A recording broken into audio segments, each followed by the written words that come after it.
بسم اللہ الرحمن الرحیم۔ السلام علیکم ورحمۃ اللہ وبرکاتہ۔ جنابت کیا ہوتا ہے؟ ہم بستری کے بعد غسل کا طریقہ، احتلام کے بعد غسل کا طریقہ، غسل جنابت کا مسنون طریقہ کیا ہے؟ محترم ناظرین، جب رات کو میاں بیوی ہم بستر ہوئے ہوں تو صبح کو نماز فجر سے پہلے پہلے، اور اگر یہ عمل دن میں ہوا ہو تو اگلی نماز سے پہلے پہلے میاں بیوی دونوں کو غسل کرنا ضروری ہے۔ مرد کو یا عورت کو احتلام ہوا ہو تو بھی غسل کرنا فرض ہے، ضروری ہے۔ اسی غسل کو غسل جنابت اور غسل نہ کرنے تک ناپاکی کی حالت میں رہنے کی حالت کو جنابت یا جنوبی ہونا کہتے ہیں۔ بیوی سے ہم بستری کرنے کے بعد یا احتلام ہونے کے بعد، کیونکہ غسل فرض ہے، اس لیے ایسے مرد اور خواتین کو غسل کا طریقہ بھی آنا چاہیے۔ واش روم میں صرف نہا لینے سے یہ فرض ادا نہیں ہو سکے گا، یعنی کہ انسان ناپاک ہی رہے گا اور ناپاکی میں اس کی کوئی نماز قبول ہی نہیں ہوگی۔ عام حالت میں نہانا اور چیز ہے، بیوی سے ہم بستری کے بعد یا احتلام کے بعد غسل کا طریقہ عام نہانے کے طریقے سے مختلف ہے۔ جس طرح ہم گھر کی صفائی کرتے ہیں، گھر کو صاف ستھرا کرتے ہیں، اپنے کپڑوں کو واش کرتے ہیں، اچھا صرف اچھا صابن استعمال کرتے ہیں، کپڑوں کو اچھے سے پریس کرتے ہیں، اسی طرح نہانے کے لیے اچھا صابن، اچھا شیمپو استعمال کرتے ہیں۔ لیکن جسم اگر ناپاک ہے، شرعی طریقے سے نہ نہائے تو جسمانی طہارت نہیں ہو سکے گی، تو جسم پھر ناپاک ہی رہے گا۔ تو آج کی یہ ویڈیو بہت اہم ہے، اس ویڈیو کو مکمل دیکھیے گا، اور ویڈیو کے لاسٹ میں ہم آپ کو جنابت کے کچھ اہم مسائل سے متعلق بہت ضروری معلومات بھی انشاءاللہ شیئر کریں گے۔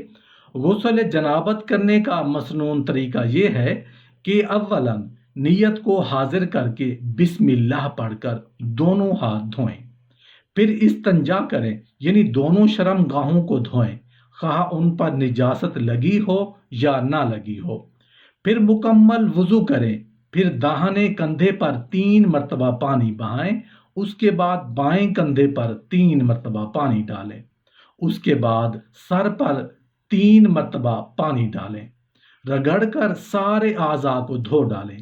قبلہ رخ ہو کر غسل نہ کریں، ضرورت سے زائد پانی نہ بہائیں۔ تنہائی میں غسل کریں، اگر غسل خانہ میں پانی جمع ہو جاتا ہو تو غسل کے بعد وہاں سے ہٹ کر اپنے پاؤں پاک کریں۔ اگر کسی عورت کی چوٹی پہلے سے بندھی ہوئی ہو اور اسے غسل جنابت کی ضرورت پیش آ جائے تو اس پر چوٹی کھولنا لازم نہیں، بلکہ بالوں کی جڑ تک پانی پہنچانا کافی ہے۔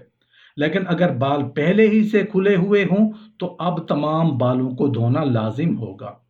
اگر کسی مرد نے شوقیہ لمبے بال رکھ کر چوٹی باندھ رکھی ہو تو غسل جنابت کے لیے اس چوٹی کو کھولنا واجب ہوگا، محض بالوں کی جڑوں کو تر کرنا کافی نہیں ہوگا۔ حالت جنابت میں ذکر کرنے اور دعائیں پڑھنے میں کوئی حرج نہیں ہے، حتیٰ کہ دعا کی آیتوں کو بھی دعا کی نیت سے پڑھا جا سکتا ہے۔ البتہ بہتر یہ ہے کہ کم از کم وضو کر کے اذکار اور ادعیہ کو پڑھا جائے۔ جنابت کی حالت میں سلام کرنا، سلام کا جواب دینا، اذان کا جواب دینا اور دینی یا دنیاوی گفتگو کرنا سب جائز ہے۔ حالت جنابت میں کھانا پینا درست ہے، مگر بہتر یہ ہے کہ ہاتھ دھو کر اور کلی کر کے کھائیں پیئیں۔ جنوبی کا جھوٹا پاک ہے اور اس کا کھانا پینا بلا شبہ درست ہے۔ حالت جنابت میں بچہ کو دودھ پلانا درست ہے۔ جنابت کی حالت میں بال، ناخن وغیرہ کاٹنا مکروہ تنزیہی ہے۔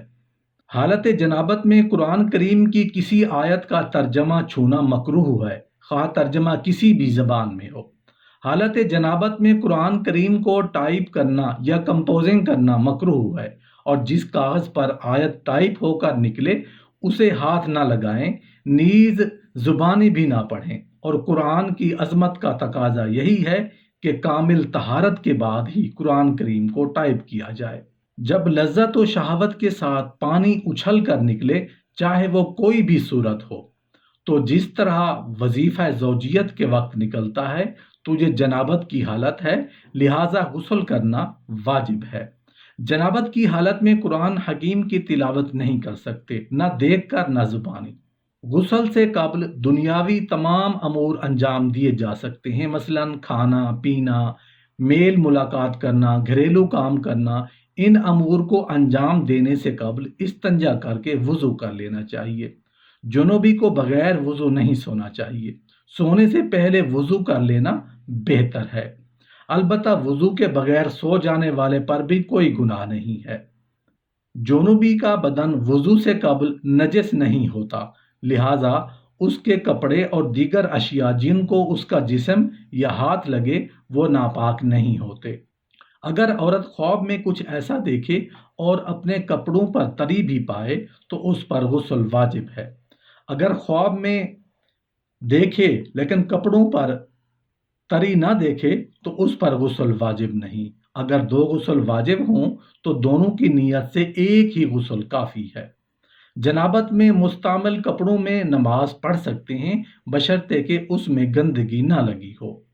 اگر کپڑے کو تری لگ جائے تو اسے دھو ڈالیں، اور دھونے کے بعد بھی نشان دکھائی دے تو کپڑا پاک ہے، کوئی حرج نہیں، اور خشک ہو جائے تو اسے کھرچ دینا کافی ہے۔ جب کوشش کی جائے اور انزال نہ ہو اس صورت میں غسل واجب ہے۔ جنابت کی حالت میں کھانا پینا جائز، مگر پہلے وضو کر لیں۔ غسل جنابت جب بھی کر لیں درست ہے، البتہ نماز کا وقت ہو تو دیر نہیں کرنی چاہیے، اور غسل کر کے ٹھیک وقت پر نماز ادا کرنی چاہیے۔ اگر کپڑوں کو منی لگ جائے تو اسے دھو کر پاک کیا جا سکتا ہے۔ اگر دانت کھوکھلے ہوں اور ان میں کھانا وغیرہ پھنس گیا ہو، یا ناپاک یا ناک میں کوئی رطوبت بھری ہوئی ہے تو اسے نکالے بغیر بھی غسل صحیح نہیں، لیکن بہتر یہ ہے کہ دانت اور ناک صاف کر کے ہی غسل کیا جائے۔ اگر ناک میں رطوبت سوکھ کر چپک گئی ہے، یا ناخنوں میں آٹا بھر کر سوکھ گیا ہے، یا بدن پر کوئی ایسی چیز لگی ہے جو کھال تک پانی پہنچنے سے مانع ہے، تو ان چیزوں کو صاف کیے بغیر غسل درست نہیں ہوگا۔ جس نے منہ میں مصنوعی دانت کی بتیسی لگا رکھی ہو تو غسل کے لیے بتیسی باہر نکالنا ضروری نہیں ہے، البتہ بہتر یہ ہے کہ دانتوں کو نکال کر کلی اور گرگرا کیا جائے۔ اگر دانتوں کے ہلنے کی وجہ سے ان کو سونے چاندی وغیرہ کے تاروں سے باندھ دیا گیا ہو، یا کھوکھلے دانتوں میں مسالہ بھر دیا گیا ہو تو ان کو نکالنا غسل کے لیے ضروری نہیں، محض اوپر سے کلی کرنے سے غسل درست ہو جائے گا۔ تنہائی میں جہاں دوسروں کی نظر پڑنے کا خطرہ نہ ہو، ننگے ہو کر غسل کرنا درست ہے، تاہم اس وقت بھی تہمند وغیرہ باندھ کر غسل کریں تو زیادہ بہتر ہے۔ غسل خانہ اگر کچا ہے اور اس میں پانی جمع ہو جاتا ہے تو وہاں پیشاب کرنا مکروہ تحریمی ہے۔ احادیث طیبہ میں اسے نسیان اور وساوس کا سبب بتایا گیا ہے۔ غسل خانہ اور بیت الخلاء میں بلا ضرورت بات چیت نہیں کرنی چاہیے، لیکن اگر ضرورت پڑ جائے تو بات چیت کی اجازت ہے، مثلا کسی ضروری بات کا جواب دینا ہو تو یہ منع نہیں۔ ناف کے سوراخ کے اندر پانی پہنچانا غسل کی تکمیل کے لیے ضروری ہے۔